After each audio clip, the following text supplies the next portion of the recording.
എല്ലാ മാന്യപ്രേക്ഷകർക്കും ഒരിക്കൽ കൂടെ ട്രൂ ടോക്കിലേക്ക് സ്വാഗതം. കഴിഞ്ഞ എപ്പിസോഡുകളൊക്കെ അനേകർക്കാണ് വളരെ അനുഗ്രഹമായി തീർന്നത്. പുതിയ പുതിയ വിഷയങ്ങളുമായിട്ട് കടന്നു വരണമെന്ന് ഒരുപാട് പ്രേക്ഷകരാണ് ലോകത്തിൻ്റെ നാനാഭാഗത്തു നിന്നും നമ്മളെ വിളിച്ച് അറിയിച്ചു കൊണ്ടിരിക്കുന്നത്. ഇന്ന് നമ്മൾ ചർച്ച ചെയ്യാനായിട്ട് പോകുന്ന വിഷയം എന്ന് പറയുന്നത് ഇന്നത്തെ ദിവസം നമ്മുടെ വിഴിഞ്ഞം തുറമുഖം അത് യാഥാർത്ഥ്യത്തിലേക്ക് കടന്നു വന്നിരിക്കുകയാണ്. നമ്മുടെ പ്രധാനമന്ത്രി മോദിജി അവർ വന്ന് ഇന്ന് ഫ്ലാഗ് ഓഫ് ചെയ്തിരിക്കുന്നു. അപ്പോൾ ആ വിഷയവുമായിട്ട് ബന്ധപ്പെട്ടാണ് നമ്മൾ ചില വിഷയങ്ങൾ ഇന്നത്തെ എപ്പിസോഡിലൂടെ ചർച്ച ചെയ്യാനായിട്ട് പോകുന്നത്. ആദ്യം അതെ, പാസ്റ്റർ പറഞ്ഞ പോലെ തന്നെ നമ്മളെ ചോദിക്കാൻ ആദ്യത്തെ ചോദ്യം, വിഴിഞ്ഞം തുറമുഖം ഇന്ന് രാജ്യത്തിന് സമർപ്പിച്ചിരിക്കുകയാണ്. അതെ, അപ്പോൾ വിഴിഞ്ഞം തുറമുഖത്തെക്കുറിച്ച് നമ്മുടെ ഉമ്മൻചാണ്ടി സാറിന് വളരെ സ്വപ്നമായിരുന്നു. അതെ, അപ്പോൾ അതിനുവേണ്ടി ഉമ്മൻചാണ്ടി സാർ ഒത്തിരി അതിനുവേണ്ടി അധ്വാനിക്കും, അതിനുവേണ്ടി ഒരുപാട് പ്രയത്നം ചെയ്തതാണ്. അപ്പോൾ അതിനെക്കുറിച്ച് എന്താണ് പറയാനുള്ളത്? ഈ വിഴിഞ്ഞം തുറമുഖം യാഥാർത്ഥ്യമായി തീരുമ്പോൾ കോടിക്കണക്കിന് ജനങ്ങൾക്ക്, പ്രത്യേകിച്ച് നമ്മുടെ സ്റ്റേറ്റിന് ഇത് വലിയൊരു അനുഗ്രഹം തന്നെയാണ്. എന്നാൽ ശ്രീ ഉമ്മൻചാണ്ടി സാർ അവർ ഈ പ്രൊജക്റ്റിന് വേണ്ടി എടുത്ത എഫേർട്ടുകൾ അതൊരിക്കലും മറക്കാൻ പാടില്ല. 2015 അദ്ദേഹം എന്ത് പ്രതികൂലം വന്നാലും വിഴിഞ്ഞം തുറമുഖം നടപ്പിലാക്കിയിരിക്കുമെന്നുള്ള ആ ദൃഢനിശ്ചയം ഇന്ന് ഭരിക്കുന്നവരൊക്കെ അന്ന് കൊടിപിടിച്ചതാണ്. 6000 കോടി രൂപയുടെ ഉമ്മൻചാണ്ടിയുടെ കടൽ കൊള്ള എന്നൊക്കെ പറഞ്ഞ് പരിഹസിക്കുകയും അഴിമതിയാണെന്ന് പറഞ്ഞ് ഇരുന്നവരാണ്. ഇന്ന് മുൻപന്തിയിൽ ഞങ്ങളുടെ എന്തോ കാര്യം കൊണ്ടാണ് നടപ്പിലാക്കിയിരിക്കുന്നതെന്നുള്ള നടപ്പിൽ വന്നിരിക്കുന്നു പറഞ്ഞ് ഇന്ന് പല അതിൻ്റെ ക്രെഡിറ്റൊക്കെ എടുക്കുന്നവരുണ്ട്.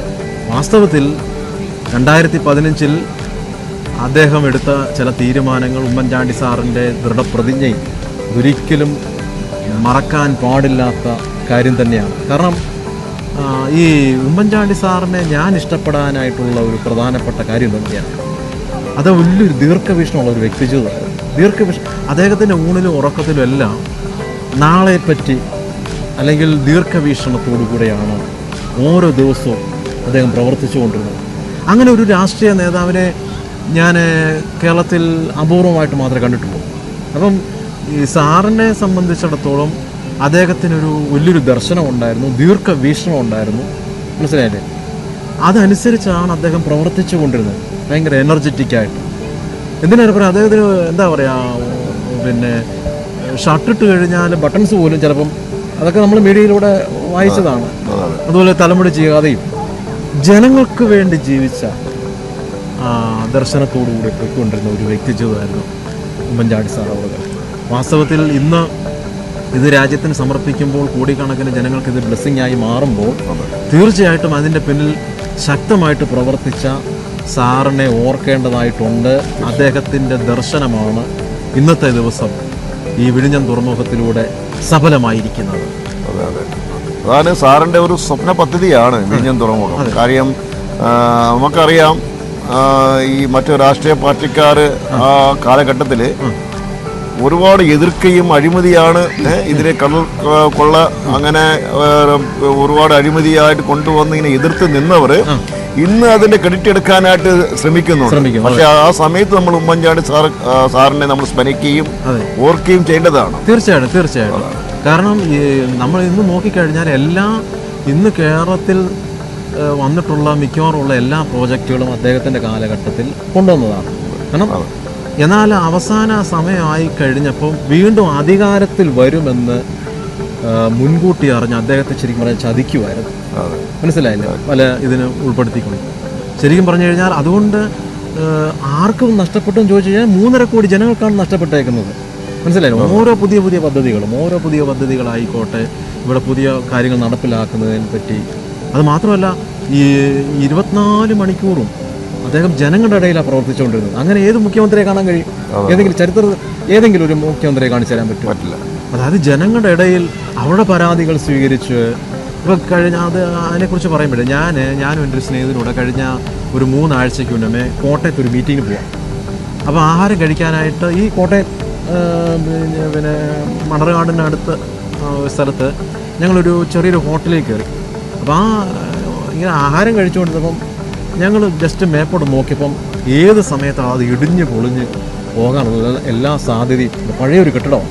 അപ്പം ഞാൻ ചിന്തിച്ചെന്തെന്നറിയാമോ, ഉമ്മൻചാണ്ടി സാറ് ഇന്ന് ജീവനോടെ ഉണ്ടായിരുന്നെങ്കിൽ അദ്ദേഹം അവിടെ ഇപ്പം യാദൃച്ഛ ആ ഹോട്ടലിൽ ആഹാരം കഴിക്കാൻ കയറി വന്ന് കരുതിക്കും, അദ്ദേഹത്തോടൊരു റിക്വസ്റ്റ് ചെയ്ത് കഴിഞ്ഞാൽ തീർച്ചയായിട്ടും അദ്ദേഹത്തിന് ഹെൽപ്പ് ചെയ്യാൻ പറ്റുമെങ്കിൽ ഹെൽപ്പ് ചെയ്തേ. തീർച്ചയായിട്ടും. അപ്പം അങ്ങനെ ജനങ്ങളുടെ ഇടയിൽ, കോടിക്കണക്കിന് ജനങ്ങളുടെ ഇടയിൽ പ്രവർത്തിച്ച ഒരു നേതാവാണ് ഉമ്മൻചാണ്ടി സാറ്. അപ്പം അത്ര എനർജി. അപ്പം ഈ ശരിക്കും പറഞ്ഞാൽ നമ്മൾ ഈ ദൈവദാസന്മാർ അദ്ദേഹത്തിൽ നിന്ന് ഒരുപാട് പാഠങ്ങൾ പഠിക്കേണ്ടതായിട്ടുണ്ട്. ഒന്ന് ദർശനം, രണ്ട് ജനങ്ങളുടെ ഇടയിൽ കിടന്ന് പ്രവർത്തിച്ച ആളാണ്, മനസ്സിലായില്ലേ? അപ്പം അതിൻ്റെ റിസൾട്ടായിരുന്നു അദ്ദേഹം മരിച്ചപ്പോൾ തന്നെ എത്ര എന്താ പറയുക, ഇത്രയും വലിയൊരു ഫ്യൂണറൽ സർവീസ് എനിക്ക് തോന്നുന്നില്ല ഈ അടുത്ത ഈ ഒരു നേതാക്കന്മാർക്കും കിട്ടിയിട്ടുണ്ട്. അപ്പം അത്രയും ജനഹൃദയങ്ങളിൽ അദ്ദേഹം ഇന്നും ഉണ്ടെന്നുള്ളതാണ്. അതിന് വേറൊരു ഉദാഹരണം പറയാം. ഞാൻ ചില മീറ്റിങ്ങൊക്കെ കഴിഞ്ഞ് ഈ മണർകാട് വഴി ഇങ്ങനെ വരുന്ന സമയത്ത് അദ്ദേഹത്തെ സംസ്കരിച്ച ആ പള്ളി ജസ്റ്റ് ഒന്ന് കയറുമ്പം ഇപ്പോഴും ജനങ്ങൾ അദ്ദേഹത്തിൻ്റെ സംസ്കരിച്ച സ്ഥലത്തേക്ക് ഒഴി വന്നുകൊണ്ടിരിക്കുകയാണ്. അതും ലോകത്തിന് നാനാഭാഗത്തു നിന്നും.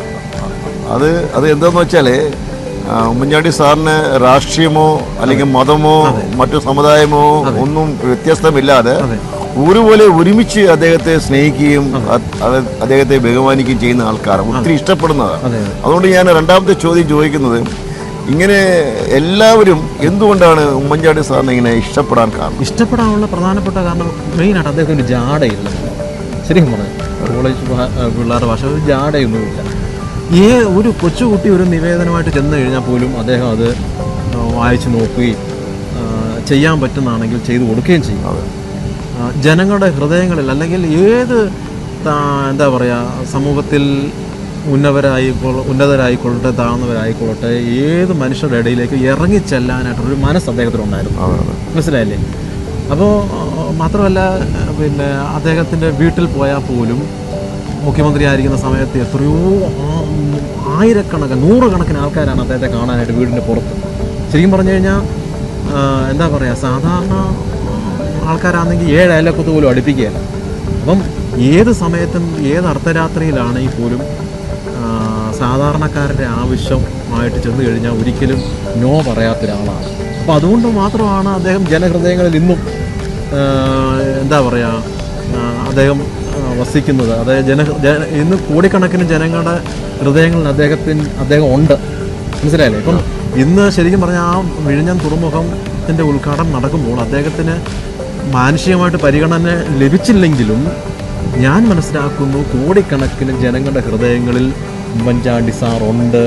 അദ്ദേഹത്തിൻ്റെ സ്വപ്നങ്ങൾ, അദ്ദേഹം തുടങ്ങി വെച്ച പ്രോജക്റ്റ്, ഇതൊക്കെ യാഥാർത്ഥ്യമായി തീരുമ്പോൾ നിശ്ചയമായിട്ടും ഞാൻ മനസ്സിലാക്കുന്നു ഇന്നും അദ്ദേഹം മരണപ്പെട്ടു പോയിട്ടും ഇന്നും ജനങ്ങളുടെ ഹൃദയങ്ങളിൽ അദ്ദേഹത്തിൻ്റെ എന്താ പറയുക ആ ഓർമ്മകളുണ്ട്. അതൊരിക്കലും ഇല്ലാതായി തീരുന്നില്ല. അതുകൊണ്ട് അതാണ് ഞാനിപ്പം അടുത്ത ചോദ്യം ചോദിക്കാൻ ഉദ്ദേശിക്കുന്നത്. ഉമ്മൻചാണ്ടി സാർ ഇത്ര പെട്ടെന്ന് ഇങ്ങനെ മരണപ്പെടുമെന്ന് നമ്മൾ ആരും വിചാരിച്ചില്ല. കാര്യം ഒരു സുപ്രഭാതത്തിൽ നമ്മളത് ഇദ്ദേഹത്തിൻ്റെ മരണം ഇങ്ങനെ കേട്ടപ്പോൾ ഞെട്ടിപ്പോയത് ഒട്ടും പ്രതീക്ഷിക്കാത്ത സമയത്ത്. കാര്യം അദ്ദേഹം ആ ജനത്തിനോടും ഈ രാജ്യത്തിനോടുമുള്ള ഒരു കാഴ്ചപ്പാടും ദീർഘവീക്ഷണവും നമുക്ക് അറിയാവുന്നതാണ്. മാത്രമല്ല കൊച്ചി മെട്രോ, എയർപോർട്ട്, ഇതൊക്കെ അദ്ദേഹത്തിന്റെ സ്വപ്നങ്ങളായിരുന്നു. അത് അദ്ദേഹത്തിന് ഇരുന്ന കാലഘട്ടത്തിൽ അതെല്ലാം ചെയ്തു. അപ്പോൾ ഞാൻ ഇദ്ദേഹം മരിക്കുന്ന സമയത്ത് നെടുമ്പാശ്ശേരിയിൽ ഒരു മീറ്റിങ്ങിലാണ്. അപ്പം മീറ്റിംഗ് എല്ലാം കഴിഞ്ഞ് രാവിലെ തലേ ദിവസം ഞാൻ ഹോട്ടൽ റൂമിൽ വിശ്രമിക്കുന്നു. പിറ്റേ ദിവസം ഇതുപോലെ ആണ് അദ്ദേഹത്തിന് മരണവാർത്ത വരുന്നത്. ഞാൻ ഞെട്ടിപ്പോയി. ഞാൻ മനസ്സിലാക്കുന്നത് അദ്ദേഹം മരണപ്പെട്ടു പോകാൻ ഞാൻ മനസ്സിലാക്കുന്നത് അറിയാം, അദ്ദേഹം വലിയ ദീർഘവീക്ഷണത്തോടുകൂടി ആ രീതിയിൽ ഓരോ ദിവസവും പ്രവർത്തിച്ച് വന്നപ്പോൾ അദ്ദേഹത്തിന് മേൽ ഒരുപാട് കുറ്റങ്ങൾ ആരോപിക്കപ്പെടുകയും അദ്ദേഹം അതിനകത്ത് എന്നാലും ജനങ്ങൾ ഈ രീതിയിൽ കണ്ടല്ലോ, അല്ലെങ്കിൽ ആ ഒരു വിഷമവും മനസ്സിലായില്ലേ, ആ ഹൃദയത്തിലുണ്ടായ മുറിവുകളൊക്കെ ആയിരിക്കാം ഒരു പക്ഷേ അദ്ദേഹത്തിനുണ്ടായിരുന്ന ഉറങ്ങിക്കിടന്നിരുന്ന ആ രോഗമൊക്കെ മൂർച്ഛിച്ചിട്ടുള്ളതെന്നാണ് എൻ്റെ ഒരു നിഗമനം എന്ന് പറയുന്നത്. കാരണം പോസിറ്റീവായിട്ട് ഇങ്ങനെ ഞാൻ പറയട്ടെ, ഞാൻ മനസ്സിലാക്കുന്നത് ഇപ്പോൾ ഒരു വ്യക്തി ജീവിതം പോസിറ്റീവായിട്ട് ഇങ്ങനെ ഫുൾ എനർജിയിൽ ഓരോ ദിവസം വർക്ക് ചെയ്യുമ്പം എന്തെങ്കിലും ക്യാൻസർ പോലുള്ള എന്തെങ്കിലും രോഗം ഉണ്ടെങ്കിലും അതെല്ലാം അതിനെ കവർ ചെയ്യുമെന്ന് ഞാൻ മനസ്സിലാക്കുക. പക്ഷേ ഒറ്റപ്പെട്ടു പോയൊരനുഭവം പോലെ അല്ലെങ്കിൽ ഒരുപാട് കുറ്റാരോപിതനായിട്ട് ചെയ്യാത്ത കുറ്റത്തിന് പോലും കുറ്റങ്ങൾ പഴികൾ ഏൽക്കേണ്ടി വന്നപ്പോൾ അത് ഹൃദയത്തിലൊരു മുറിവായിട്ട് നിരാശ ഉണ്ടായിട്ടുണ്ടാകാമെന്നാണ് ഞാൻ ഞാൻ ഇങ്ങനൊരു സംഭവം ഉണ്ടായിരുന്നില്ലെങ്കിൽ ഇന്നും അദ്ദേഹം ജീവിച്ചിരിക്കേണ്ട വ്യക്തി ജീവിതമായിരുന്നു. അതെ അതെ അതെ, അതാണ് ഫസ്റ്റ് പറഞ്ഞപ്പോൾ എനിക്കൊരു കാര്യം ഓർമ്മ വന്നത്. ഇദ്ദേഹത്തിന്റെ കാലഘട്ടത്തിൽ ഇദ്ദേഹത്തെ ചെയ്യാത്ത കുറ്റങ്ങൾ പോലും ആരോപിച്ച് മാനസികവും ശാരീരികവുമായി ഒത്തിരി ബുദ്ധിമുട്ടുകൾ അനവധി പേർ ചെയ്തിട്ടുണ്ട്.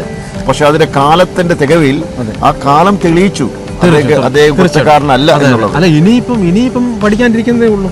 കാരണം ഞാൻ പറഞ്ഞു, ഞാൻ പല എപ്പിസോഡുകൾ പറഞ്ഞിട്ടുള്ളൊരു പോയിന്റ് ഉണ്ട്. ദീർഘവീക്ഷണത്തോടുകൂടി പ്രവർത്തിക്കുന്ന ആരാണെങ്കിലും അദ്ദേഹത്തെ ഇല്ലാതാക്കാൻ ശ്രമിച്ചാൽ അതിന് വലിയ വില കൊടുക്കേണ്ടി വരുമെന്ന് ഒരുപാട് എപ്പിസോഡിൽ നമ്മൾ പറഞ്ഞിട്ടുണ്ട്. മനസ്സിലായോ? അത് സ്പിരിച്വൽ മേഖല ആയിക്കോട്ടെ, പുറത്തുള്ള മേഖലയിലായിക്കോട്ടെ, ദീർഘവീക്ഷണത്തോടുകൂടി ഒരാൾ പ്രവർത്തിച്ചു കൊണ്ടിരിക്കുമ്പോൾ അദ്ദേഹത്തെ അല്ലെങ്കിൽ ഏതൊരു വ്യക്തി ജീവിതത്തെ എക്സ് ഓർ വൈ ആരെയെങ്കിലും ഇല്ലാതാക്കാൻ ശ്രമിച്ചു കഴിഞ്ഞാൽ അതിൽ പിന്നത്തേതിൽ ഒരുപാട് വില കൊടുക്കേണ്ടതായിട്ട് വരും. അപ്പം ഈ ഉമ്മൻചാണ്ടി സാറിനെ ഇങ്ങനെ തീർത്തും ഇല്ലാതാക്കാൻ ശ്രമിച്ചപ്പോൾ നഷ്ടപ്പെട്ടത് ഈ കേരളത്തിലുള്ള ജനങ്ങൾക്കും മാത്രമാണ്. ഇനി ഒരുപാട് പ്രോജക്റ്റുകൾ ഇവിടെ നടപ്പിലാകേണ്ടതായിരുന്നു. മനസ്സിലായില്ല. പക്ഷെ അതൊന്നും പലതും നടക്കാതെ പോയി. എന്തായാലും വിഴിഞ്ഞം തുറമുഖം ഇന്ന് രാജ്യത്തിന് സമർപ്പിക്കുമ്പോൾ ഉമ്മൻചാണ്ടി സാറ് ചെയ്ത ഒരുപാട് സംഭാവനകൾ നമ്മൾ ഓർക്കുകയാണ്. അദ്ദേഹത്തിന്റെ ദീർഘവീക്ഷണം എന്ത് പ്രശ്നമുണ്ടെങ്കിലും നടപ്പിലാക്കിയിരിക്കുന്നു. അദ്ദേഹം നിയമസഭയിൽ പറഞ്ഞത് അതെല്ലാം ഈ അവസരത്തിൽ ഓർക്കുന്നു. അപ്പോൾ അടുത്ത ആഴ്ച മറ്റൊരു വിഷയമായിട്ട് വേഗത്തിൽ വരാം. God bless. അല്പനേരം ഒന്ന് ഞങ്ങളെ ശ്രദ്ധിച്ചേ. അനേക വർഷങ്ങളായിട്ട് നിങ്ങളുടെ മുമ്പിൽ ഞാൻ നിരവധി മീഡിയയിലൂടെ എത്തിക്കൊണ്ടിരിക്കുകയാണ്. പ്രത്യേകിച്ച് എല്ലാ ഞങ്ങളുടെ പ്രേക്ഷകരോടും നന്ദിയും സ്നേഹവും ഈ അവസരത്തിൽ അറിയിക്കുന്നു. അപ്പോൾ തന്നെ ഈ വർഷം മുതൽ നിങ്ങൾക്ക് ഓരോരുത്തർക്കും വളരെ പ്രയോജനം ചെയ്യുന്ന വിഷയമായിട്ട് എല്ലാ ദിവസവും നിങ്ങളായിരിക്കുന്ന ഇടങ്ങളിൽ ഞാൻ വരാനായിട്ട് താല്പര്യപ്പെടുകയാണ്. ആയതിനാൽ നല്ല നിലയിൽ വീഡിയോ ഷൂട്ട് ചെയ്തും പ്രൊഫഷണൽ രീതിയിൽ എഡിറ്റ് ചെയ്യേണ്ടതും വളരെ ആവശ്യമാണ്. അതിന് ചിലവുകൾ വളരെ ഉണ്ട്. നിങ്ങളുടെ സാമ്പത്തികത്തിൻ്റെ ചെറിയൊരു ഭാഗം ഇതിനായിട്ട് നീക്കി വച്ചു കഴിഞ്ഞാൽ ഇത് നിമിത്തം അനേക ജനങ്ങൾക്ക് ആശ്വാസകരമായി തീരുമെന്ന് ഞാൻ ഉറപ്പ് പറയുകയാണ്. ഇതോടൊപ്പം ഗൂഗിൾ പേ നമ്പർ ഉൾപ്പെടുത്തുന്നു. ബിജു ജോൺ മാത്യു 9847164993 എന്ന നമ്പറിലേക്ക് നിങ്ങൾക്ക് ഗൂഗിൾ പേ ചെയ്യാം. നമുക്ക് ഒരുമിച്ച് മുന്നേറാം. ദൈവം നിങ്ങളെ അനുഗ്രഹിക്കുമാറാകട്ടെ. കൂടുതൽ അനുഗ്രഹിക്കപ്പെട്ട ശുശ്രൂഷകൾ നിങ്ങളിലേക്ക് എത്തുവാൻ ഇപ്പോൾ തന്നെ Elohim global ministry channel subscribe ചെയ്യുക. അനേകരിലേക്ക് ഷെയർ ചെയ്യുക. ദൈവം നിങ്ങളെ ധാരാളമായി അനുഗ്രഹിക്കും.